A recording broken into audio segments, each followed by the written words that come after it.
Hello again, this is your Echo Queen. So mag-flex na po to today no sa atong kuan sa ikatong tulo na to nga element, which is the air element. So mao din niyang weapon guys no. So since ang combination sa ato ang color is white and gold. So nakita naman mo ani sa iyang headpiece and together with sa iyang upper part. So a good thing sa among kuan sa kaninga weapon, so na siya murag something special effects no.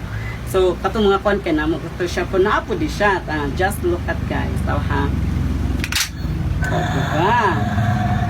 Then na po siya lighting kung nata sa ngipit nga part.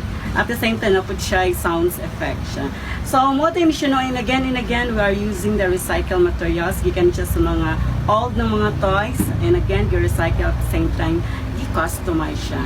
So, again, this is the weapon of our air element. So soon malapit na dyan siya guys. Ato na dyan siyang ma-flex ang young fold. So that's it no. This is our element air and their weapon. So again no, to all my followers, charot di ba wala check the followers no.